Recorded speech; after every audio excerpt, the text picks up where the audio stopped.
Jérémy. Merci Marc-Antoine, merci pour l'invitation. Je t'en prie, avec plaisir, avec grand plaisir. Donc aujourd'hui on va parler un petit peu de toi. Voilà, Okay. Tu t'es installé à Istanbul, tu es français, donc on a des points communs. Et donc j'aimerais bien que tu te présentes un peu brièvement pour mes abonnés, voilà, pour la communauté, en quelques mots. Voilà. Super. Je te laisse prendre la parole. Ça marche. Écoute, donc j'ai 39 ans. Je suis originaire, on a ça certainement en commun aussi. Ouais. Je suis originaire du nord de la France. Exactement. Mais j'ai grandi en Alsace. Mes parents ont été mutés là-bas en 92. D'accord. Donc j'ai toute ma famille, une partie de ma famille qui est en Alsace. J'y suis pas resté très longtemps puisque à 20 ans je suis parti à Paris. J'y ai habité presque 7 années. Et puis après, je suis parti à Berlin, en gros. D'accord. Et qu'est-ce qui t'a fait partir à Berlin? Alors, donc, si tu veux, pour te raconter un petit peu mon histoire, j'ai fait une école de photographie en Alsace. C'est les premières études que j'ai faites. J'étais passionné de photos, mais j'avais toujours un petit doute entre la photographie et la coiffure. Ok. Et donc, j'ai commencé par la photographie. Mais j'avais toujours un petit peu ça dans un coin de ma tête au niveau de la coiffure et je me suis dit tiens, j'avais 18 ans quand j'ai été diplômé, donc c'était très jeune dans une petite ville de province, donc forcément c'était pas non plus très excitant en termes de boulot en photographie. Et donc je me suis dit pourquoi pas maintenant refaire une école de coiffure et comme ça je pourrais allier mes deux passions ensemble et pourquoi pas après coiffer mes modèles, etc. Donc tu as été à Berlin pour... Alors non, donc du coup Berlin, je vais faire je vais essayer de condenser, mais si tu veux, donc j'ai fait une école de coiffure privée à Strasbourg, qui m'a pris quand même beaucoup de temps. Ensuite j'ai fait un brevet professionnel, donc c'est 2 ans de spécialisation. Et puis, c'est vrai que la photographie a pris beaucoup moins de place du coup dans ma vie puisque j'étais très occupé par la coiffure. Mais une fois que j'avais terminé mes études du coup à Strasbourg, je me suis dit ok, maintenant il faut que j'aille me former à Paris, c'est là-bas que tout se passe.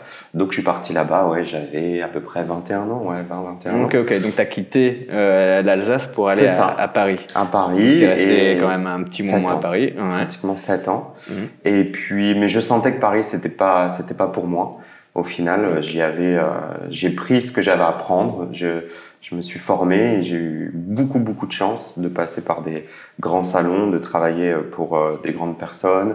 Et ça, c'était vraiment formidable. Mais voilà, la ville, le coût de la vie, ça te correspondait pas spécialement. T'étais pas dans ton élément, c'était pas. Moi, je me sentais pas forcément à ma place. En fait. J'avais l'impression d'être un peu prisonnier et de vivre dans une structure qui était trop petite et un peu trop étouffante. Et donc j'ai voyagé, j'ai fait un petit tour d'Europe pendant l'été et j'ai terminé mon road trip entre guillemets par Berlin. D'accord. En 2012. D'accord. En 2012, moi, c'est quand je suis venu la première fois en Turquie. Et toi, c'est la première fois que tu venais à Berlin. Et puis là, gros coup de cœur pour Berlin, vraiment gros coup de cœur. Je me suis dit, mais en fait, je m'imagine vraiment bien vivre ici. Je trouvais ça très vert, très reposant. En même temps, ça bougeait à fond, énormément de culture, de jeunesse. C'est une ville qui est très, très jeune. Et je me suis dit, en fait, c'est ici que tu as envie de continuer ta vie, quoi. Tout à fait. Donc, je me suis dit, mais bon, je me suis pas précipité dans le sens où, l'Allemagne, Berlin, c'était très beau l'été, mais je me suis dit, l'hiver, ça doit être une autre paire de manches. C'est pas pareil. Donc, j'y suis retourné en janvier, donc 2013, et là, j'y suis resté 1 mois, cette fois-ci, donc en plein hiver. J'ai pris des cours d'allemand aussi pour voir un peu comment je me sentais avec la langue. Ok, tu connaissais pas l'allemand du tout un petit peu en ayant grandi en Alsace. Il y a l'allemand qui est un peu présent, mais j'avais toujours un peu refoulé cette partie-là. Je voulais pas apprendre l'allemand, c'était pour moi impossible. Je voulais absolument apprendre l'anglais, l'italien. Donc je me suis dit il faut quand même que je parle un peu la langue. Donc j'ai fait un mois de cours intensifs. Et puis je me suis dit, si après on passé 1 mois à Berlin en plein hiver avec moins 10 degrés, ça se passe bien. Et ça se passe bien, je viens m'installer ici. Et c'est ce que j'ai fait. D'accord. C'est ce que j'ai fait.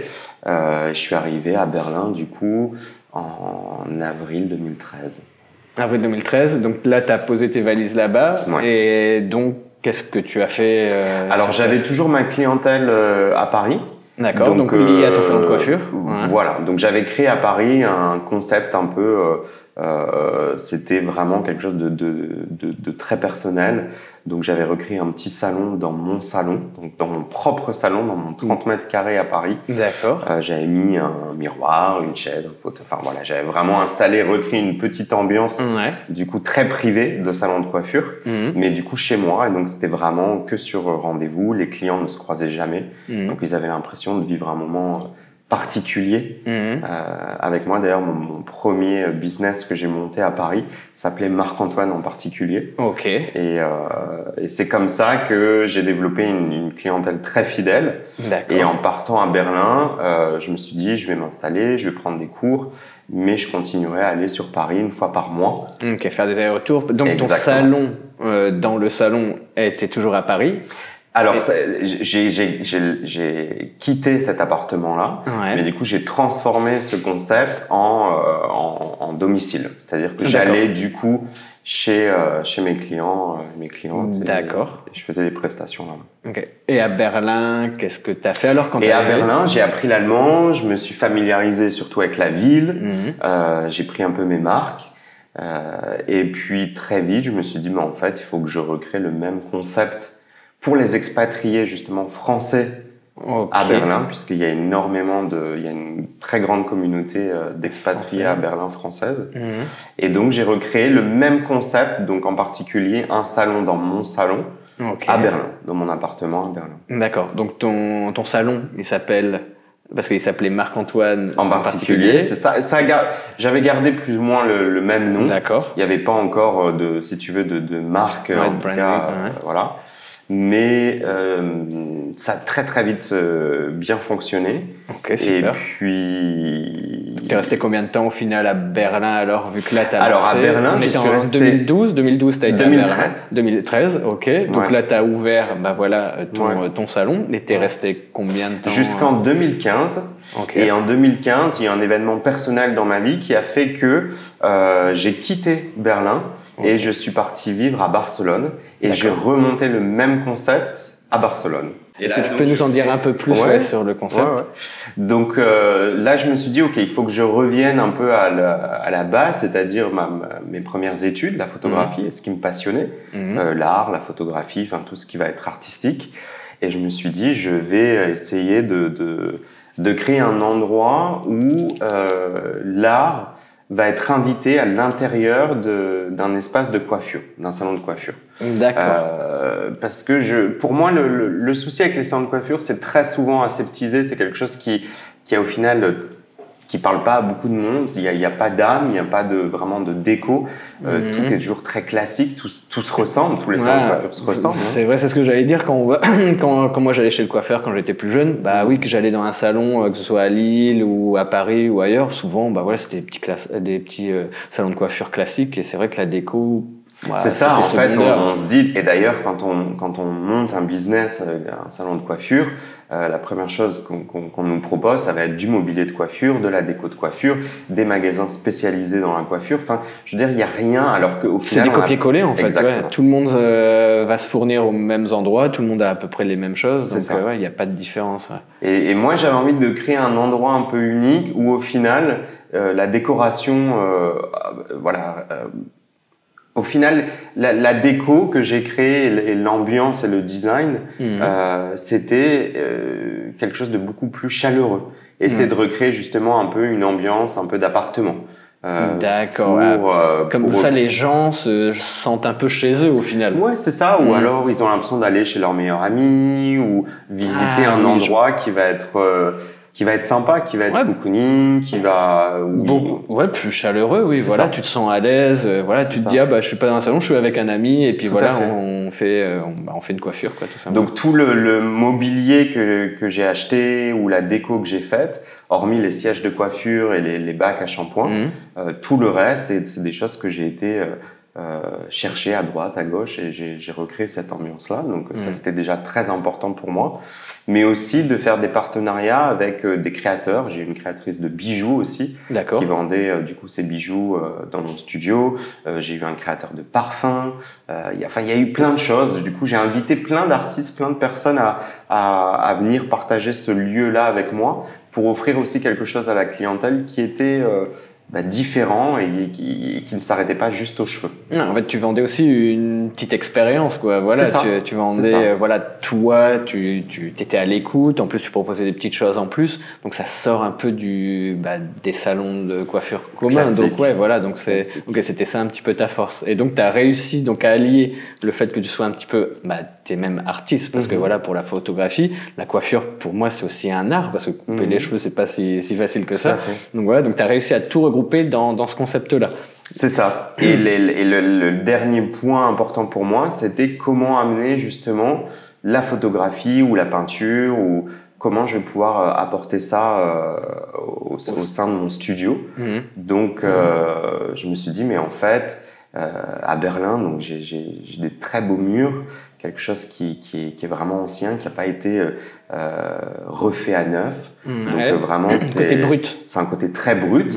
Et je me suis dit, mais en fait, je veux pas toucher, je veux pas mettre une touche personnelle de couleur ou quelque chose qui va me ressembler ou qui va ressembler à mes envies, mais je veux laisser cet espace-là pour justement des artistes, comme des peintres, des photographes, des illustrateurs. Ouais, et puis un petit peu des artisans, tu disais, voilà, des gens manuels, tu disais, il y avait les bijoux, il y avait le parfum, etc. Donc, ouais, la petite touche artistique, tu voulais l'ajouter la garder. Au sein de coiffure. Mais vraiment, ce qui était important pour moi, c'était de promouvoir des photographes, des peintres, des graphistes.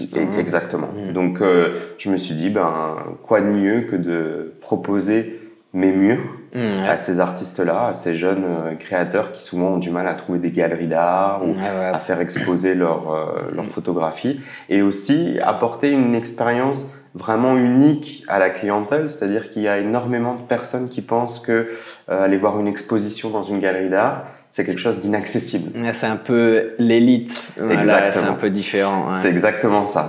On va pas forcément prendre le temps, on va prioriser quelque chose de différent. On va pas prendre de son temps quand on n'est pas un expert justement dans l'art ou quand même on s'y intéresse pas forcément. On va pas prendre ce temps-là pour regarder quelle expo, quel artiste. Donc je me suis dit, avec le temps que les gens passent aussi chez moi, puisque faut savoir que une femme qui a un rendez-vous chez le coiffeur, elle peut y rester 3-4 heures, tu vois. Pour nous les hommes, des fois c'est un peu plus rapide, quoique aussi dans mon concept, même les hommes restent à peu près 1 heure. Ça c'est le temps minimum d'une prestation pour pouvoir justement prendre le temps de profiter de cet instant-là, que ce soit un vrai moment de détente et de partage. Donc du coup, je me suis dit, mais en fait ce temps que les gens vont passer dans ton salon, ils vont pouvoir en profiter pour contempler aussi. Ils vont pouvoir participer à une exposition sans même le savoir et en fait sans même forcément s'en rendre compte, mais ils vont pouvoir dire en rentrant, tiens, j'ai vu tel artiste ou tel photographe, ou ah tiens, ça j'aime bien, ou ça je pourrais, je l'imagine dans mon salon. En plus c'est accessible au niveau des tarifs. Ouais, c'est ce que j'allais dire, tu rends accessible l'art à des gens qui n'y auraient peut-être pas pensé ou ne se seraient pas penché sur le fait je vais voir une exposition. Là tu leur proposes directement chez toi, donc tu rends accessible l'art et exactement. Je sais pas comment dire, il y a un mot mais je l'ai pas, mais tu rends c'est plus accessible pour les gens, mais je sais pas, il y a un mot que j'ai perdu, mais tu le mets pour tout le monde, grand public, tu le mets plus au public, et c'est ça qui est comme tu disais tout à l'heure, beaucoup de personnes imaginent et pensent que l'art c'est pour une élite de personnes, pour une certaine catégorie de personnes. Exactement. Et moi, mon concept même de coiffure, puisque c'est vraiment un instant particulier avec justement une prestation de qualité, je voulais que ça puisse être accessible à tout budget, que tout le monde puisse avoir justement accès à ce service et en même temps avoir accès aussi à l'art. Ok. Bon, le concept déjà là est très très bien. Est-ce que ça a marché à Berlin vu que là voilà tu te lances dans écoute, ça? j'ai commencé seul. J'étais tout seul. J'avais un fauteuil. Ouais. Et là, ça va faire en août, ça fera 8 ans que le studio à Berlin est ouvert. Et en 8 ans, maintenant, on a 4 fauteuils, j'ai 5 employés. D'accord. Donc le concept a bien pris et là tu as vraiment une équipe. A évolué. D'accord. Donc maintenant, on arrive à Istanbul. À Istanbul, c'est ça. Je te laisse un petit peu de thé, vu que là, après marche, tout ça, après les voyages, après Paris, Berlin, tu es resté donc 7 ans à Berlin. Là, ça va depuis... Ça va faire 8 ans. 8 ans, d'accord. Et ensuite, il y a Istanbul, le fameux studio où on est actuellement. C'est ça. Comment t'es venu à Istanbul? Alors, Istanbul, ça a été un voyage assez particulier. Pareil, c'était une période de ma vie un peu compliquée, personnellement, où j'avais besoin de me retrouver un peu avec moi-même, de faire un peu le point, le vide. Et Istanbul, c'est une ville qui... Alors, c'est très bizarre comment je vais l'exprimer, mais j'ai toujours eu cette sensation à l'intérieur de moi qu'il fallait que je vienne ici. Ok, c'est donc comme si la ville m'appelait. Ah, ok. Tu vois ? Intéressant. Mais pourtant, j'y ai jamais pris le temps d'y venir pendant toutes ces années. C'est comme si, et je pense d'ailleurs que c'était ni le bon moment, ni le... c'est pas le bon timing, voilà. Exactement. D'accord. Parce que tu me disais aussi que tu voyageais beaucoup et donc Istanbul c'est un peu un carrefour mondial, donc tu faisais peut-être des escales à Istanbul. J'ai fait beaucoup d'escales à Istanbul. Mais t'as jamais pris le temps de visiter la ville. Ouais. Mais t'avais ce petit truc, ok, il faudrait que je prenne le temps. Il faut que j'y aille. Ouais. Et ce déclic de vraiment visiter Istanbul, il t'est venu quand? Et justement, à ce moment-là où ça a été assez compliqué pour moi, j'avais besoin de ce moment-là pour moi et moi seul, je me suis dit, maintenant c'est le bon moment, je vais partir à Istanbul. Ok. Et c'est en quelle année? Alors, c'était en 2000... on est en 2025. On est en 2025, oui. C'était en 2023, été 2023, enfin septembre 2023. Ok. Donc voilà, j'ai pris mes billets d'avion, j'avais réservé un hôtel à Karaköy. Ok. Et puis... Donc tout seul. Ok. Voilà, et c'était en mode vacances, une semaine C'était une semaine. Ok. Du coup, une semaine pour moi et je suis arrivé du coup à Istanbul. Et qu'est-ce qui s'est passé? Donc ta semaine à Istanbul, est-ce que la ville t'appelait? Disais, est-ce que ça a été un bon point, un mauvais point? Ça a été vraiment ça a été un coup de foudre en fait. Ah ok. Donc un vrai coup de cœur pour Istanbul. Un vrai coup de cœur. Ça a été vraiment l'ambiance, l'odeur, les sons, tout, la nourriture. T'as été envoûté, t'es tombé sous le charme d'Istanbul. D'accord. C'est ça, j'ai vraiment trouvé... je me suis dit, mais en fait, et en plus, c'est qu'à 2h30 de Berlin. C'est-à-dire qu'en 2h30 de vol... Super accessible. Tu peux revenir, etc. Parce que il faut savoir que tu as encore tes studios à Berlin. C'est ça, exactement. Donc, voilà. Et après cette semaine-là, donc la semaine que tu as passée à Istanbul, tu t'es dit, ok, il faut que je m'installe là, vu que là maintenant, tu as une partie de ta vie qui est entre Istanbul et Berlin. Et qu'est-ce qui t'a fait quand j'ai quitté Istanbul, ça a été vraiment un grand déchirement. Vraiment, je sentais que très vite la ville me manquait, l'ambiance, les gens aussi, l'accueil des Turcs, des gens d'Istanbul. C'est quand même quelque chose qui est très... c'est marquant, ils sont très souriants, ils t'accueillent à bras ouverts, peu importe d'où tu viens, etc. Ils sont très curieux aussi. Ils aiment bien poser des questions. Exactement. Mais qu'est-ce que tu fais là? C'est ça. Et surtout quand tu es européen et que tu t'intéresses vraiment à la ville, à la culture, à leur pays, tu sens qu'il y a un vrai intérêt. Et ils n'ont pas peur de te parler, de t'accoster. Et ce qui est très incroyable, c'est que très vite, ils se souviennent de ton visage. Surtout parce que tu es étranger, mais je veux dire, Il suffit que tu ailles 2 fois dans un endroit, un café ou que tu ailles dans faire tes courses. Exactement, tout simplement. Et ben, ils se souviennent de toi.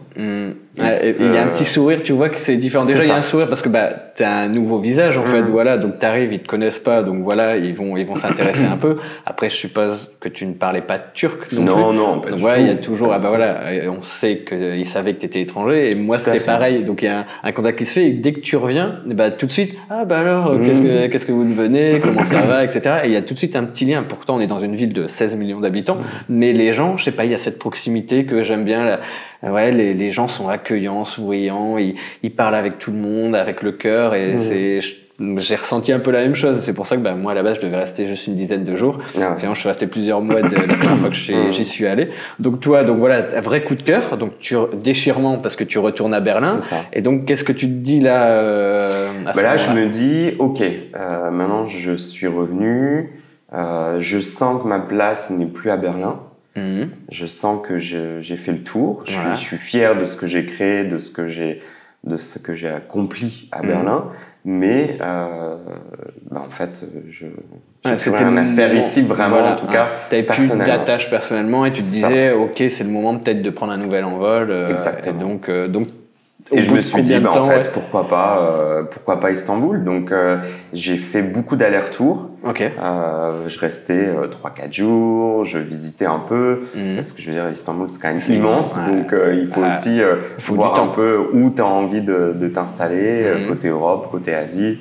Et donc, j'ai fait pas mal d'allers-retours pour être vraiment sûr. Parce que même si je prends des décisions très rapidement, je suis quand même, j'ai la tête. Minimiser les risques, il faut quand même aussi, ne pas y aller but en blanc, tout plaquer et puis aller là-bas. Donc, donc tu as fait du repérage, on va dire. Exactement, c'est ça. Et après, tu t'es retrouvé. Et je me suis retrouvé, du coup, à Kadıköy. Là où on est actuellement. Si vous savez, c'est un peu mon quartier préféré. Donc voilà. Donc, coup de cœur aussi pour toi, pour Kadıköy. Gros coup de cœur. J'ai trouvé ça beaucoup plus relax, beaucoup plus aussi vert. C'est-à-dire que il y a quand même, parce que c'est très difficile de trouver des espaces verts et des endroits quand même très ouverts. Et Istanbul, c'est ce qui manque. Oui, sûr. Et moi qui viens en plus de Berlin, où la ville est très grande, mais par contre, il y a énormément de parcs, de lacs. Je veux dire, c'est une ville qui est très, très verte, Berlin. Donc, j'avais un peu peur de ça, de repartir un peu dans l'esprit un peu parisien, où c'est que du béton. Et Kadıköy, ça a été un vrai coup de cœur, parce que justement, je trouve qu'il y a un côté beaucoup plus, presque un peu vacances, au final. On se sent bien, c'est des petites ruelles, il y a un peu moins de voitures, je sais pas, c'est un peu ancien, c'est près de l'eau. Et puis t'as Moda Park aussi, qui est vraiment au bord de l'eau. Le bord de mer avec des parcs, des activités, il y a des rochers aussi qui bordent... Des pistes cyclables. Et puis les gens souvent se retrouvent en fin de journée, entre amis, ils vont faire un petit pique-nique, etc., discuter, boire le thé. Exactement. Donc ça a été un gros coup de cœur, je me suis dit ok, et puis aussi je trouve en tout cas que Kadıköy a un côté, une vibes vachement artistique aussi. Exactement, il y a beaucoup de muraux, des graffitis, mais pas les graffitis dans le mauvais sens du terme, vraiment des œuvres d'art sur les murs, etc., géantes, vraiment des fresques. Et l'ambiance, les gens ici, ils sont un petit peu artistes, c'est ça. Ils sont, je les ai trouvés je les ai trouvés beaucoup plus alternatifs. Exactement. Beaucoup plus alternatifs dans la façon de vivre. Et aussi, même par rapport à ce qu'il y a à Kadıköy, il y a beaucoup, on en parlait aussi, des salons de tatouage, des salons de piercing. C'est pas trop commun à Istanbul ou en Turquie de manière générale, mais à Kadıköy, il y a énormément de salons. Des centres de yoga, de méditation. C'est vraiment le côté artiste, je sais pas comment expliquer, mais c'est assez jeune aussi. Je trouve que c'est assez jeune et ça bouge. Et ça bouge vraiment beaucoup. Moi, la première fois que j'y suis allé, c'était en 2012. Je vivais déjà ici. Et c'était pas si développé que ça. Et là, en plus de 10 ans, ça a énormément bougé. Il y a plein de choses, des petits cafés à thème, des restaurants, des bars. Ça bouge énormément. Et je sais pas, il y a aussi beaucoup un peu d'étudiants. Et je trouve aussi que c'est plus local La partie asiatique, elle est plus locale, il y a plus de moins Turcs. Touristique. Ouais, voilà, que la partie Europe, où pour faire du tourisme, c'est parfait. Mais je sais pas, si tu veux être vraiment en immersion, je trouve qu'Adiköy, c'est l'idéal parce que c'est aussi très cosmopolite, c'est européanisé un peu. Tandis que dans d'autres quartiers, oui, où c'est que les touristes, beaucoup de rabatteurs, ou bien c'est plutôt les affaires, les quartiers d'affaires, qu'Adiköy, ouais, c'est... La situation, elle est géniale. Donc, gros coup de cœur pour Kadıköy. Gros coup de cœur pour Kadıköy et principalement, du coup, ce côté-là, enfin, ce quartier qu'on appelle Yedermeni. D'accord. Et qui est pour le coup vraiment... Alors là, même d'ailleurs, je sais plus, je discutais avec quelqu'un qui me disait, mais on l'appelle aussi un peu ce coin-là de Kadıköy, on l'appelle un peu le petit Berlin. Okay. Parce que justement, c'est très très jeune, très artistique. Il y a énormément de peintres, de photographes, comme tu le disais, de tatoueurs, de graphistes. C'est très très jeune et très artistique. Donc là, tu t'es vraiment retrouvé dans. Ouais, c'est ça. Voilà, tu t'es dit, voilà, je change de ville. T'as quand même une passion pour tout ce qui est l'art, etc. Et tu t'es dit, c'est là que c'est là que j'ai envie d'être. Ouais. Et donc, après plusieurs allers-retours. Quand est-ce que tu as décidé vraiment de t'installer ? Si tu veux, ça a été...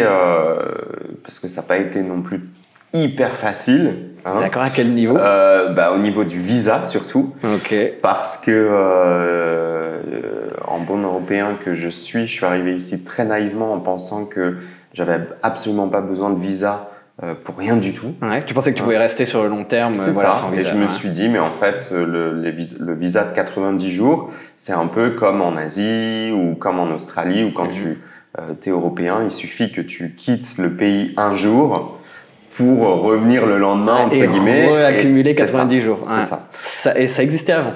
D'accord. Avant, tu pouvais ressortir une journée, donc tu allais en Bulgarie, tu revenais et tu pouvais refaire. Mais là, depuis une dizaine d'années, maintenant, c'est plus le cas. Malheureusement.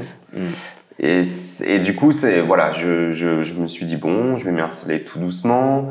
Donc, j'ai commencé par... d'abord, j'étais en Airbnb. Et puis après, je me suis dit, bon, maintenant, il faut que je me trouve un appart. Ouais, pour te poser vraiment. Pour me poser et puis voir un peu qu'est-ce que je vais faire au final. Parce que j'avais pas encore vraiment cette idée de m'implanter ici. J'avais besoin d'abord un peu de prendre mes marques, de voir si vraiment tout allait me plaire et que j'étais OK. Parce que à la base, quand tu es venu, tu t'es dit OK, je vais m'installer là et je vais faire des allers-retours avec Berlin. Et est-ce que tu avais l'idée déjà de créer quelque chose ici ? Alors, c'était dans un coin de ma tête, puisque je pense que j'ai vraiment ce côté d'entrepreneur où j'aime créer et j'aime justement me lancer des défis, des objectifs. Mais j'ai besoin de temps. J'ai besoin d'abord de me poser, de me sentir un peu en sécurité. Ouais, être à l'aise, prendre tes marques. C'est ça. Je suis pas arrivé en businessman vraiment en me disant alors je vais faire ça. D'accord. C'était pas ma priorité. Ma priorité c'était vraiment de me poser, de me sentir bien et de prendre surtout le temps de définir qu'est-ce que j'allais faire et surtout où et comment. Donc dans un premier temps, je voulais vraiment partager mon temps entre justement Berlin et Istanbul en faisant un peu des allers-retours, m'installer déjà confortablement ici, avoir tes repères, un toit chez moi. Oui, c'est ça. Et puis pour revenir au visa, tu disais le visa au début, tu pensais naïvement que tu allais ressortir une journée, etc. Donc comment t'as surmonté donc j'ai signé mon appartement, une location d'appartement à Moda. D'accord. Et puis je suis reparti à Berlin pour travailler. Et à l'aéroport, au moment où j'ai passé la douane, donc la police turque me dit est-ce que vous avez votre carte de résidence, l'ikamet. Exactement, le fameux ikamet. Donc là, je leur dis mais j'ai pas besoin, je suis européen. Et là, la police me dit mais vous avez besoin d'une carte de résidence et d'un visa pour vivre ici. Donc là, ça fait 10 jours que vous êtes sur le territoire illégalement, entre guillemets. Tu avais dépassé les fameux 90 jours. Jamais j'avais calculé, je m'étais jamais posé la question combien de jours ça fait que je suis ici. Pour moi, chaque fois que je repartais à Berlin, je me disais mon visa... de redonner 90 jours. Exactement. Mais alors que normalement, tu peux rester 90 jours sur une période de 180 jours. C'est ça. Donc 3 mois sur 6 mois. Voilà. Après, on peut rester une semaine, après repartir un mois, revenir 2 mois, etc. Mais il faut respecter ce quota-là. Donc, à l'aéroport, qu'est-ce que c'est passé ? Donc là, gros choc. Je me suis dit, qu'est-ce que je vais faire ? J'ai mes affaires, j'ai une grosse partie de mes affaires qui sont ici. Je viens de signer un appartement. Et là, en gros, si je dois attendre 3 mois pour revenir, c'était pas possible. Donc là, vraiment gros moment de panique. Mais heureusement, à l'aéroport, par contre, j'ai quand même été bien renseigné par le service d'immigration. D'accord. Puisque ça, faut le savoir aussi, c'est quand même important. Si on a quoi que ce soit comme problème, il y a vraiment un bureau, un service d'immigration, en tout cas à l'aéroport à Sabia. Et donc, il m'a expliqué, écoutez, vous en faites pas, vous pouvez revenir la semaine prochaine comme c'était prévu. Par contre, vous allez devoir rentrer sur le territoire turc avec un contrat, entre guillemets. Une autorisation. C'est un papier qui s'appelle le V80. Et c'est un papier que je signe et qui m'engage à rentrer sur le territoire donc turc uniquement pour faire cette demande de visa de carte de résidence. D'accord. Et le temps de ce process, le temps que tout se passe, la procédure, je ne peux pas quitter par contre le pays. C'est-à-dire que je ne pouvais pas retourner à Berlin. Il fallait que j'attende la décision du visa pour pouvoir justement repartir. Il fallait que tu aies ce fameux permis de résidence, le fameux ICAMET, avant de repartir.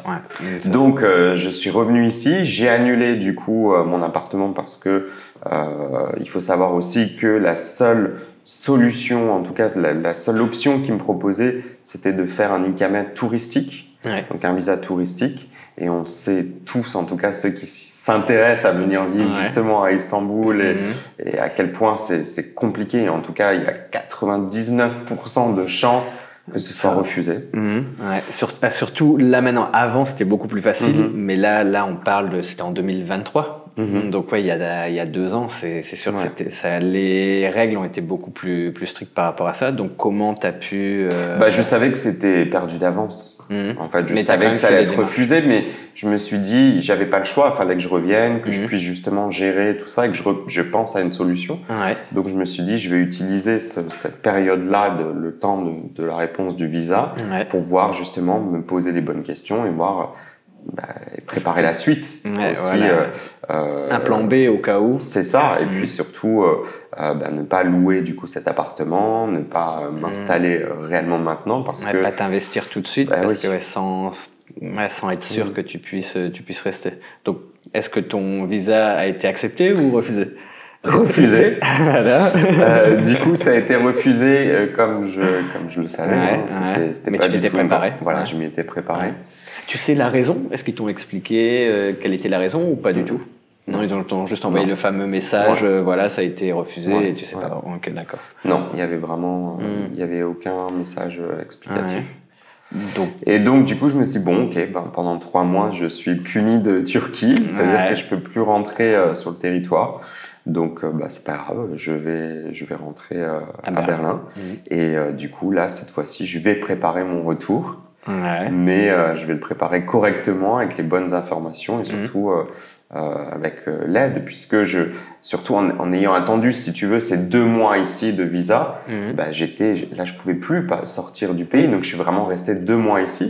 Et ça a été un mal pour un bien parce que ça m'a aussi confirmé à quel point je voulais vraiment vivre ici. C'est ce que j'allais dire, parce que je me sentais bien. T'as pas abandonné, donc t'as eu vraiment le coup de cœur et tu t'es dit non, c'est vraiment ici que je veux être. Donc voilà, donc comme quoi la puissance de la Turquie, d'Istanbul, des Turcs de manière générale, ça nous attire quand on a et puis des connaissances, des amis que je me suis fait, je veux dire très vite on se crée ici une petite famille, quelque chose qui est très, très attachant. Tu crées des liens très facilement avec les Turcs. Tu peux être ami avec tout le monde.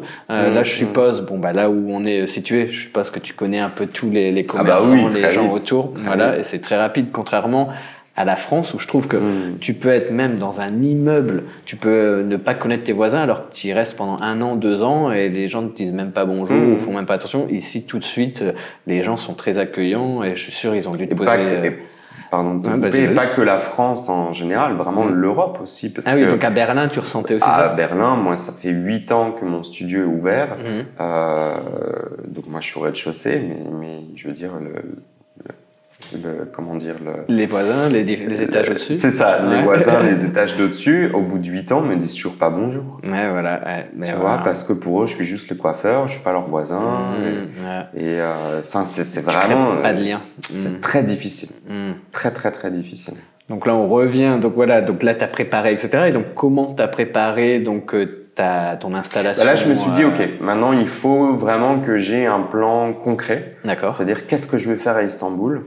Et là, je me suis dit, je vais monter en fait le même concept qu'à Berlin. Donc là, je savais que j'allais justement monter un business ici, que j'allais m'établir ici. Et donc, j'ai fait appel à une avocate qui parle du coup anglais, avec qui j'ai communiqué pendant ces 3 mois où j'étais puni de Turquie. Et du coup, j'en ai profité pour travailler avec elle sur ce projet. D'accord. Donc c'est elle qui m'a vraiment aidé, qui a été fantastique. Pareil, humainement parlant, elle a été incroyable, rassurante, professionnelle. L'avocate était turque. Donc turque et qui parlait anglais. Voilà, d'accord. C'est ça. Donc tu étais en contact avec elle et c'est elle qui t'a aidé dans les démarches. Dans toutes les démarches. Est-ce que tu peux nous en dire un petit peu plus, par exemple, sur les démarches que tu as dû faire pour les gens qui sont intéressés éventuellement pour s'installer ici? Bien sûr. Mais du coup, il faut ce qu'il faut faire une fois qu'on est sur le territoire, une fois qu'on est en Turquie, pour pouvoir monter son business. Ce qu'il faut faire, il faut déjà créer la société. Donc il faut savoir que tout étranger peut créer une société ici en Turquie. Pour cela, il n'y a pas besoin de visa du tout. Donc ça, c'est assez simple entre guillemets. Bien évidemment, il faut, surtout quand on ne parle pas turc, il faut absolument se faire aider d'une avocate ou d'un avocat. Premièrement parce que eux connaissent toutes les lois. Et c'est très important de faire les choses correctement. Parce qu'il y a beaucoup d'administration et de bureaucratie à faire. On se plaint souvent en Europe de ça, mais par contre, ça en Turquie, c'est pareil. Il y a énormément de papiers. Il faut passer aussi beaucoup chez le notaire. Surtout quand on est étranger en plus. Pour Exactement. Le notaire, c'est beaucoup. Le notaire pour vraiment. Traduction assermentée aussi. Tout ce qui est valider les contrats, etc. Donc la création de société, c'est quelque chose qui se fait assez facilement au final. Il faut juste, bien évidemment, avoir les diplômes nécessaires. Moi, ils m'ont demandé mes diplômes justement français. Et puis, voir quelle catégorie de business je voulais ouvrir justement ici. Donc ça, c'est vraiment la partie la plus simple. La partie qui va être plus compliquée, qui va se compliquer, c'est pour obtenir un visa. Donc là, tu peux créer la société, tu as fait toutes les démarches, et là maintenant, comment... Il faut un visa pour pouvoir vivre et travailler dans ta propre société. Exactement. Donc c'est ça qui est très marrant au final, c'est parce que je me disais, mais comment c'est possible Tu te dis, normalement, tu crées une société, et non. T'as forcément... C'est un peu... Moi, je pensais que c'était un peu justement comme t'achètes un appartement ici, t'obtiens la résidence. Et c'est pas tout à fait ça. Et c'est pas du tout ça. Ça te facilite quand même. Après, ça dépend le montant. Pour l'immobilier, par exemple, si on achète un bien ici en Turquie, si c'est, je pense, à l'heure actuelle, je pense que c'est plus de 450 000 $. Je pense, tu peux obtenir la nationalité turque, donc avoir le passeport. Ça ne permet pas de voter, etc. Mais tu peux rester, faire des allers-retours quand tu veux. Mais avec juste un bien en dessous de cette valeur-là, ça te permet pas, non, ça te facilite parce que ils voient que tu as investi, donc pour avoir un visa, c'est plus facile. Mais pareil, comme quand tu as une société, tu te dis, OK, normalement, j'aurai le visa facilement, mais non, et c'est des démarches différentes. Après, chaque pays a ses propres procédures. Et donc là, comme là, tu as créé la société, donc tu as ton salon, etc. Comment pour le visa? Alors, donc du coup, il faut faire une demande de visa de travail. Et il y a une condition. Donc, c'est-à-dire que quand on a une société en Turquie et qu'on souhaite obtenir un visa de travail. Donc, le visa de travail automatiquement te donne droit à un visa de résidence. Pour ça, il y a une règle, il faut avoir 5 employés turcs. Il faut avoir 5 employés. Ça, c'est quand tu crées ta société. Alors, pas au départ, attention. C'est-à-dire qu'il y a un laps de temps. Un délai. Il y a un délai, il ne te demande pas de créer directement ces 5 emplois. Mais par contre, ça va jouer dans la balance, si tu veux, de la reconduction de ton visa. Exactement. Par contre, je tiens à préciser aussi, là, c'est parce que Marc-Antoine a créé sa société. Si jamais vous voulez venir et travailler ici, en fait, vous pouvez avoir un permis de travail, mais il doit être délivré par la société qui vous embauche. Donc, c'est différent. Là, c'est parce que Marc-Antoine a sa propre société. Donc, bien sûr, la règle en Turquie, c'est il faut 5 Turcs pour un étranger dans une société. Tout à fait. Donc là, est-ce comme c'est ma société, exactement, du coup, il faut dans le futur que j'ai 5 employés pour pouvoir avoir mon visa. En tout cas, là, j'ai mon visa, je l'ai obtenu pour 1 an. Donc ça a été la bonne nouvelle, c'est-à-dire qu'une fois que ma société a été créée, mon avocate a fourni du coup tous les papiers nécessaires en expliquant mon projet, en expliquant ce que j'allais faire ici et en disant qu'il fallait que je puisse obtenir un visa de travail pour pouvoir embaucher, etc. et puis développer ton activité. Donc ça, il faut savoir aussi que par contre, donc c'est mon avocate turque qui s'est occupée de toute la paperasse. De toute la paperasse. Mais pour le visa, ça se passe auprès du consulat du pays de résidence. C'est-à-dire que j'ai dû retourner à Berlin pour pouvoir faire l'application de mon visa de travail au sein du consulat turc à Berlin. Voilà, parce qu'en fait, pour le visa de travail, en fait, c'est business et donc il faut que tu fasses toutes les démarches là où tu vis pour dire, je vais ouvrir une activité en Turquie. Donc, et je vais travailler dans mon entreprise que j'ai créée. Et pour ça, c'est très important de le faire depuis ton pays. Exactement. Donc là, tu es en process. Là, donc le visa a été accepté. J'ai mon visa de travail jusqu'en décembre 2025. Pardon. Donc pour l'instant, je suis safe. T'es safe. Et donc là, tu continues. Tu vas embaucher. Donc le but là maintenant, c'est d'essayer d'embaucher jusqu'à 5 employés turcs parce que tu peux pas embaucher des étrangers. Tout à fait. Et ensuite, comme ça, tu pourras avoir le fameux visa, le fameux permis de travail, visa de travail pour rester. Donc ça a été un enchaînement, si tu veux. Ça a été la préparation pendant 3 mois avec mon avocate. Une fois que j'ai pu revenir du coup sur le territoire en Turquie, je suis revenu. On a créé l'entreprise, on a monté l'entreprise. Une fois que l'entreprise était administrativement créée, j'ai fait cette demande de visa de travail. Et une fois que j'ai eu mon visa de travail accepté, c'est là où du coup j'ai dit ok, bingo, maintenant je peux commencer à chercher un local, je vais pouvoir recréer et remonter le même concept ici à Istanbul que donc à Kadıköy. Donc là on est à Kadıköy. Donc est-ce que ça a été compliqué de trouver un local au niveau des démarches, au niveau de Alors au niveau des démarches non, parce que on le sait tous en Turquie c'est quand même par contre c'est assez cool, assez simple quand on cherche même un appartement ou quand alors il faut savoir que je suis quand même aidé, j'ai un business partner, c'est ça, Mehmet, qui lui est turc, donc forcément ça aide aussi énormément parce que lui, il connaît la langue, il connaît aussi le fonctionnement. Mais c'est vrai que je suis toujours amusé de la façon dont tout se passe ici, c'est-à-dire que ça va plutôt marcher sur de la confiance, un rapport. On va boire justement le thé avec le proprio, on va parler, on va discuter. Il y a ça se fait au feeling un petit peu. Voilà, ça se fait au feeling. Donc non, ça n'a pas été compliqué. Il y a ce qui est compliqué en fait, c'est qu'en tant qu'Européen, on a toujours tendance un peu à comparer et on essaye toujours de comprendre comment ça fonctionne. Je suis tout à fait d'accord parce qu'il faut s'adapter au pays. Nous, on n'a pas les mêmes règles, les mêmes façons de penser, etc. Autant les démarches administratives pour le visa, c'est compliqué, mais autant pour un appartement ou un local, etc. C'est assez simple. En fait, comme tu dis, avec le propriétaire, du moment que tu as un bon feeling, il va faire confiance. En France, c'est un peu plus compliqué. On va demander plein de papiers. Est-ce que vous avez suffisamment d'argent, vos avis d'imposition, etc. Là, ici, du moment que que tu as un bon concept, parce que toi, c'était aussi un concept, t'expliques un petit peu pourquoi tu es là, qu'est-ce que tu veux faire. Et les gens, voilà, ils comprennent, ils sont curieux, et puis s'ils se disent, c'est un projet, il est sérieux, et ils vont te laisser ta chance assez facilement. C'est pour ça, au niveau business, je trouve que c'est plus facile ici que dans d'autres pays où ils vont se dire, il va lancer un truc, ça va pas marcher, non, je vais pas lui donner sa chance.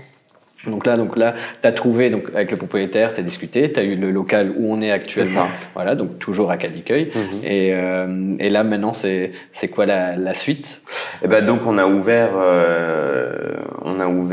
le 1er avril. Ici à Cadiqueuil, on a la chance aussi on travaille avec Davines qui est notre partenaire de produits et avec qui ont aussi un centre de formation ici en Turquie, donc on a aussi des partenariats avec eux.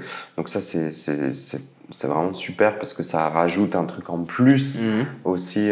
Voilà, ça a un poids et puis pas de la notoriété, mais une valeur perçue plus importante. Ok, vous avez une espèce de sponsor, une collaboration, oui, voilà, c'est ça, exactement. Et puis pour eux aussi, ça a été.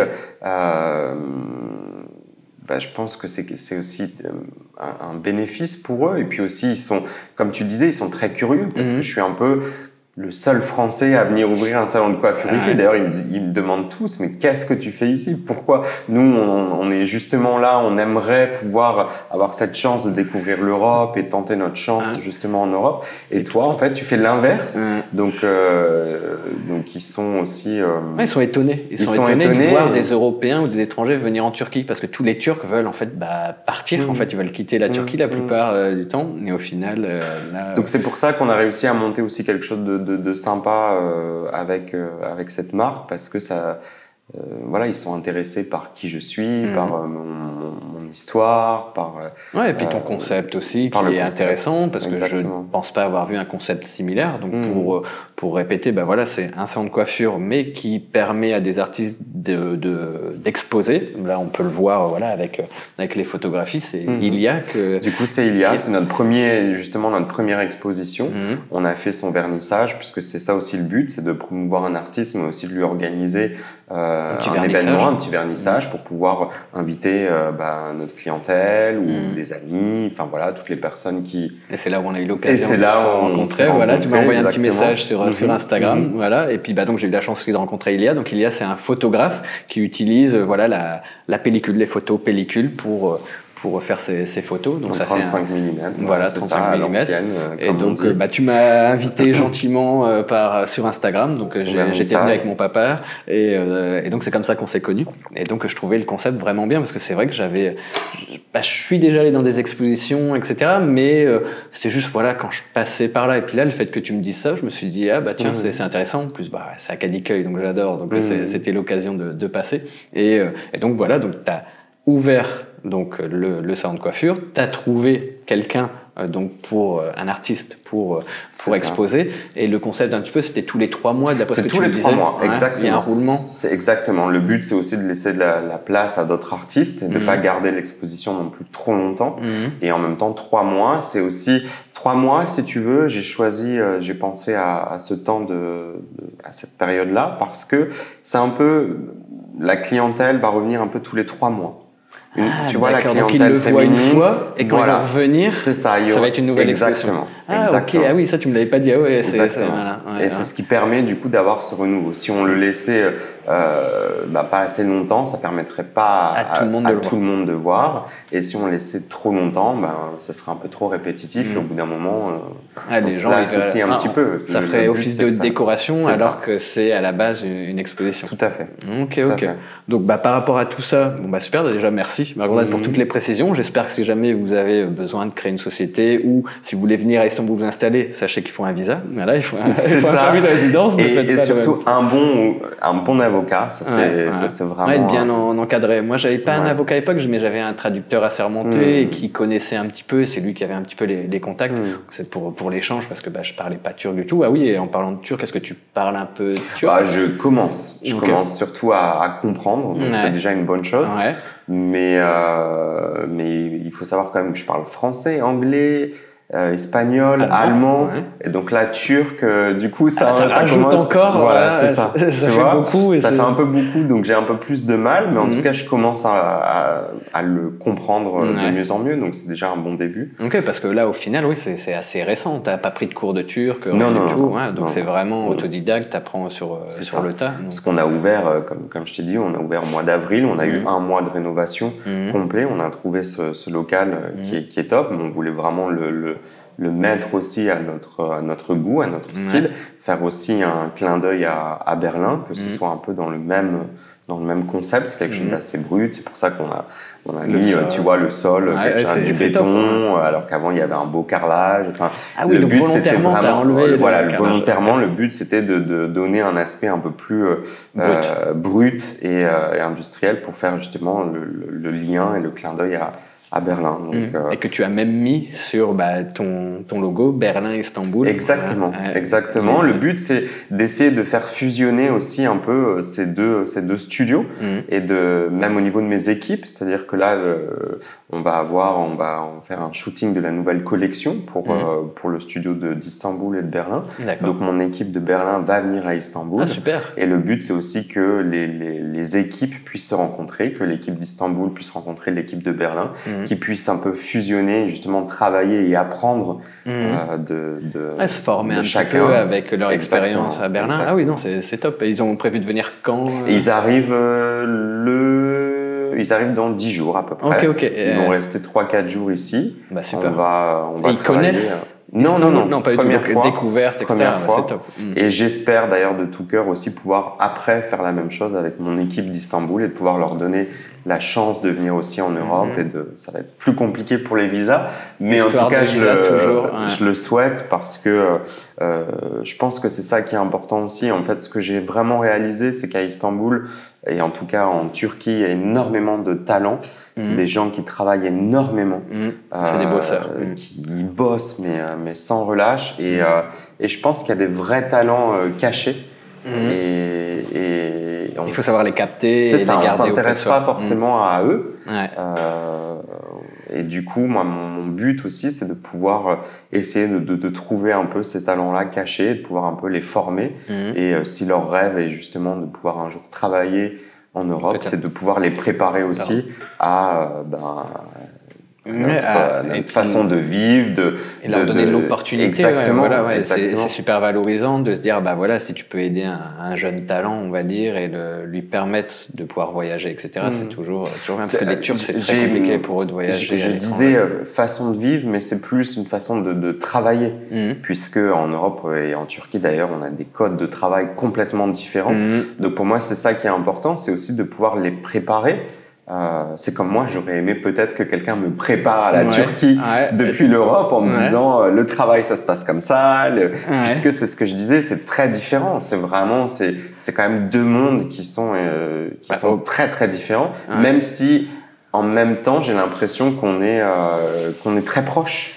Il y a une distance sans avoir de. Oui, c'est difficile à expliquer, mais je vois ce que tu veux dire. Il y a des points communs, mais il y a aussi une façon de travailler ou de penser quand même différente. Et je pense que c'est bien et important quand on souhaite évoluer, et qu'on souhaite grandir, et qu'on souhaite voyager, et qu'on souhaite partir s'installer ou s'expatrier. Je trouve que c'est bien de pouvoir avoir cette petite formation et de voir comment ça se passe, comment on travaille, les contrats de travail, les heures de travail, comment tout se déroule. En Turquie, ils bossent plus, au niveau des heures, c'est 45 heures par semaine. En France, par exemple, c'est 35 heures. Ils comptent pas trop leurs heures. 60 heures que 45 heures. Ça dépend. Par exemple, les serveurs, etc., ils travaillent énormément. C'est 6 jours sur 7, 10 heures par jour.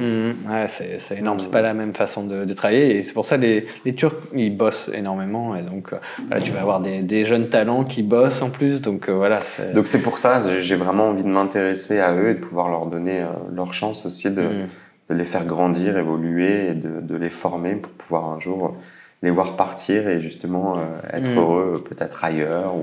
C'est bien aussi de penser aussi comme ça, parce que souvent en Turquie, là on dit les employés ils bossent beaucoup, mais souvent le retour que j'ai, c'est que les patrons entre guillemets turcs, souvent ils sont pas si sympas que ça. Ils disent ils bossaient, mais ils ne valorisent pas spécialement le travail qui est effectué. Et toi, le fait que tu prennent en considération, etc., leur travail et que tu veux aussi les aider à se développer, à aller peut-être à l'étranger, etc., à les former. Ça, c'est super, super intéressant et super généreux de ta part aussi, quoi. Donc là, écoute, on verra. Tout commence, donc là, c'est vraiment le début, commencement et le début. Ouais. Donc, un nouveau départ, parce que t'as déjà bien voyagé, t'as plus rien à prouver, tu l'as déjà fait à Berlin, etc. Mais là, oui, tu te relances un petit défi supplémentaire. Là, on va recadrer peut-être sur la Turquie. Par exemple, voilà, les gens sont peut-être curieux. Par exemple, en Turquie, est-ce que tu as eu l'occasion de visiter un petit peu ou tu es resté que à Istanbul pour le moment? J'ai pas encore eu beaucoup de temps, on va dire. Ouais. Avec tout ça, avec tout ce que tu nous racontes. Entre les visas, les allers-retours, voilà. Mais j'ai eu la chance de visiter Cappadocia, qui a été pareil, un coup de cœur. Mais Cappadocia, c'est vraiment... T'as l'impression d'être sur une autre planète. Exactement. Tu sais plus où t'es. Ouais, c'est ça. La végétation, les rochers. la roche, je sais pas si t'as dû aller dans un hôtel un peu troglodyte à l'intérieur ou je sais pas. Ouais, c'est ça. C'est vraiment. On a visité aussi, d'ailleurs, dans ces espèces de grottes comme ça à un moment. Je sais pas si tu l'as fait, mais il y avait une petite chapelle. Justement, une petite église, une petite chapelle qui avait été dans la montagne, dans la roche, dans la roche, oui, je l'ai vu. C'est incroyable, c'est vraiment.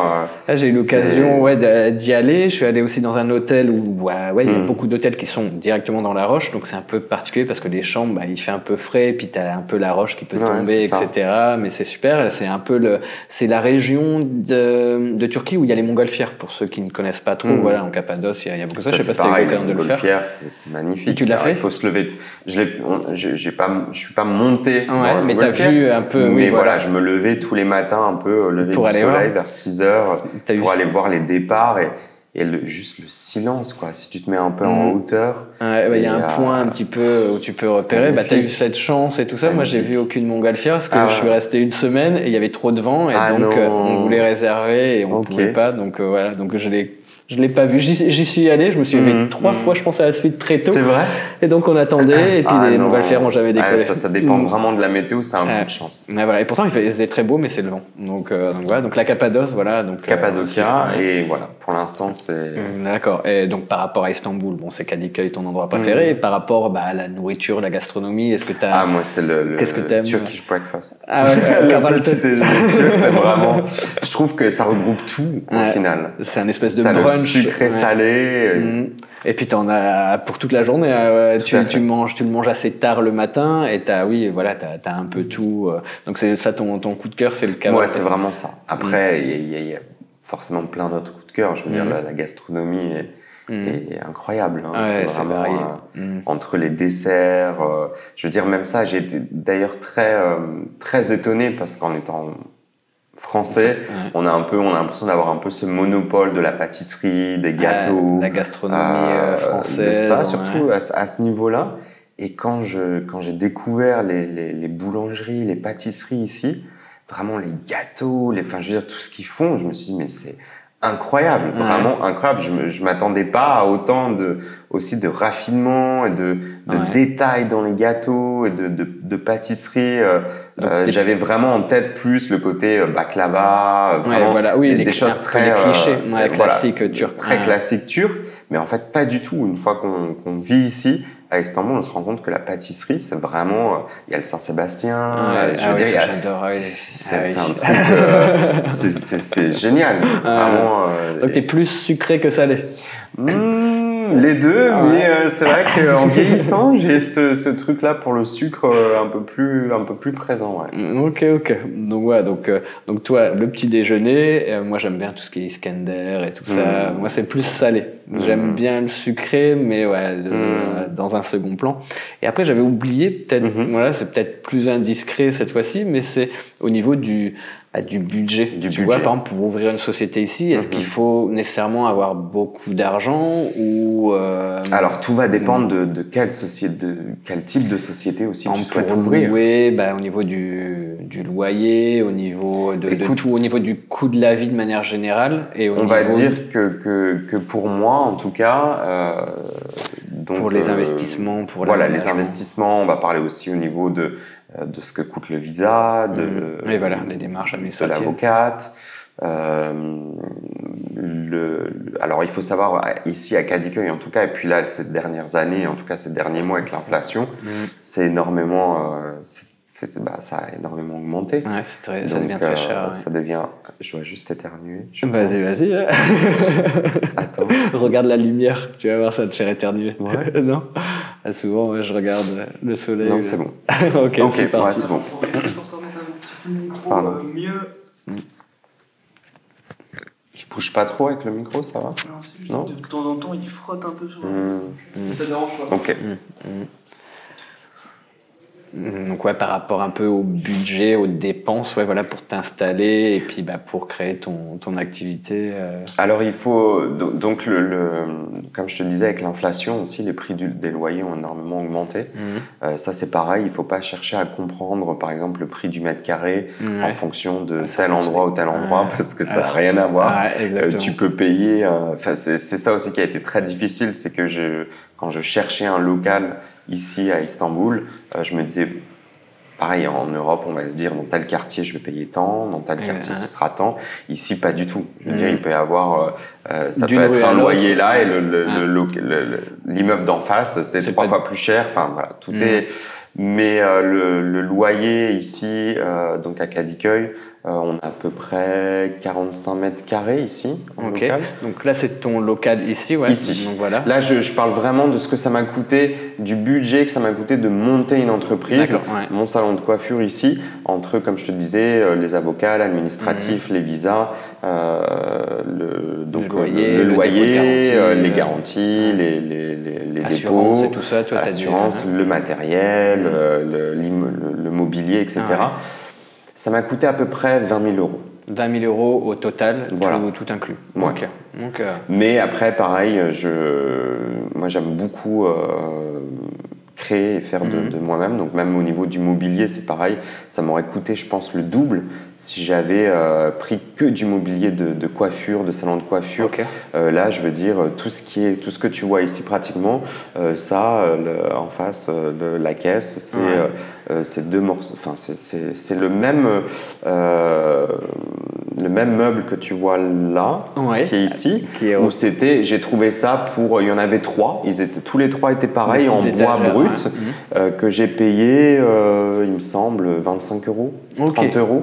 Mais et ça du fait coup, le charme un petit peu aussi, voilà, je les ai collés ensemble, j'ai mis de la colle à carrelage, je les ai carrelés. Ça, c'est pareil, c'est des cubes qui sont faits. C'est moi qui ai fait, enfin moi et Mehmet, ton associé. Voilà, mon associé. On a énormément travaillé ici. C'est nous qui avons fait le sol, le béton, c'est nous qui avons mis en peinture. On n'a pas fait appel à un architecte, on n'a pas fait appel à un designer. Donc vraiment, 20 000 euros, c'est si tu mets aussi la main à la pâte. Ouais, voilà, ok, non, c'est très, très... Non, franchement, merci pour ta transparence aussi. Au moins, ça donne une petite idée. Si vous voulez ouvrir un salon de coiffure, bon, je te le souhaite pas. C'est pas Cadiqueuil, allez ailleurs. Ou on peut s'associer au pire. Voilà, à la rigueur, contactez Marc-Antoine. Et après, au niveau du loyer, il y a beaucoup de gens qui demandent ton loyer pour ton appartement, parce que tu as un appartement à Moda, tu disais. Donc, Cadiqueuil Centre, entre Moda et justement ici Edelmeni. Pour ceux qui connaissent un peu Istanbul, mon appartement est une rue parallèle au taureau, la fameux boa, le point de ralliement, le point de rencontre, surtout pour les fans de Fenerbahçe, les supporters de Fenerbahçe. Exactement. Et ça, c'était un gros coup de chance parce qu'on a des amis qui habitent dans l'immeuble, qui ont leur business dans l'immeuble, qui ont un centre d'esthétique. Et l'appartement du dessus, en fait, se libérait. Alors c'est pareil, c'est pas un appartement hyper neuf, mais j'ai rénové. Exactement. Il y a rarement de choses neuves à Cadiqueuil. Mais c'est vrai que c'est très peu cher. Je paye à peu près 600 euros par mois. 600 euros par mois pour combien de mètres carrés? Il y a 55 mètres carrés. Ok. Avec une grande terrasse, par contre, c'est hyper agréable. Donc ça, là, à Istanbul, mais c'est vraiment un coup de chance. Donc là, actuellement, 600 euros, 50 mètres carrés, dans un endroit quand même bien situé à Cadiqueuil, parce que la place du Taureau, c'est quand même assez central. Cadiqueuil reste très cher. Tu peux partir dans tous les sens. Et Cadiqueuil, oui, ça a bien augmenté ces dernières années. Il faut compter maintenant, je pense, minimum 1000 euros. 1100 euros. À moi, titre de comparaison, mon loyer à Cadiqueuil, mais c'était meublé. Et c'était vraiment un studio sous les toits. Donc j'avais une chambre, une salle de bain, une cuisine et un petit salon. Mais c'était meublé et je ne payais pas les charges non plus. J'avais Internet, eau, électricité inclus et c'était 750 €. Voilà. Donc en début d'année, en début 2025. Là, je l'ai quitté, mais sinon, il était juste à côté du taureau, vraiment à 2 minutes à pied. Donc voilà. Donc pour quelque chose, je pense, voilà, non meublé, mais avec 2 chambres ou quelque chose, parce que moi, c'était tout, il n'y avait pas de séparation. Il n'y a pas de séparation. Vraiment... donc si tu veux quelque chose vraiment séparé, je pense, comme tu dis, ce sera 900 000 € dans les prix actuels. Ok, bah, en tout cas, merci. Je ne sais pas si tu veux aborder un autre sujet. Là, on a vu quand même pas mal de choses. Je ne sais pas si tu veux aborder un truc, tu as quelque chose en tête. Écoute, pour moi, tout est ok. Je veux surtout te remercier déjà d'être venu ce jour-là, ce soir-là, au vernissage. Avec plaisir. D'avoir pris le temps de venir me rencontrer. Je trouve que c'est important aussi en tant qu'expat français de pouvoir aussi se rencontrer, de se soutenir, discuter, etc. Voilà, exactement. Donc non, hormis te remercier pour ton temps, ta gentillesse, le fait que tu sois revenu aujourd'hui pour discuter de mon projet, de mon histoire. Voilà, merci. Je pense que moi déjà, je connaissais un petit peu ton histoire, mais c'est intéressant. Il y a des choses que j'ai découvertes aussi via l'interview, donc c'est toujours intéressant. Merci pour ta gentillesse. Voilà, je t'en prie. Franchement, c'est top. Voilà, on est accueillis dans le salon, donc voilà, le concept, j'adore. J'ai eu l'occasion aussi de rencontrer Ilia, ton associé, etc. Donc l'équipe est au top. Donc merci à toi pour l'invitation. J'espère que ça vous a plu. Je ne sais pas si tu as un petit mot de la fin, petit conseil, je ne sais pas. Non, en tout cas, si des gens ont des questions ou s'il y a des personnes qui ont envie d'en savoir un peu plus, via la vidéo qui sera postée, moi je mettrai ton Instagram, je mettrai l'adresse aussi du salon si vous voulez, si vous passez dans le coin, vous voulez faire un petit coucou à un francophone, un Français qui s'est installé. Je serais content de m'occuper d'eux capillairement, mais aussi répondre à leurs questions s'il y a des personnes qui, comme moi, ont envie de se lancer et de créer quelque chose de nouveau et d'écrire un nouveau chapitre dans leur vie. Je serais ravi d'y répondre ou de les coiffer. Ça marche. Le message est passé. Voilà, si vous voulez une nouvelle coiffure, des conseils, Marc-Antoine est là. Je mettrai tout en dessous. Donc ton Instagram, je mettrai aussi ta carte de ta carte de visite en dessous. Donc le WhatsApp pour les rendez-vous, puisqu'on travaille uniquement sur rendez-vous. Ça marche. Je mettrai tout ça. Et après, si vous avez des questions à poser, vous avez aussi les commentaires. N'hésitez pas aussi à mettre le pouce gris en l'air. Voilà, vous abonner à la chaîne si ce n'est pas déjà fait. Il y a également mes comptes aussi Instagram, TikTok, Instagram si vous voulez. Et puis en tout cas, encore merci Marc-Antoine. Merci à toi. Et puis je vous dis, tchuss les poulets.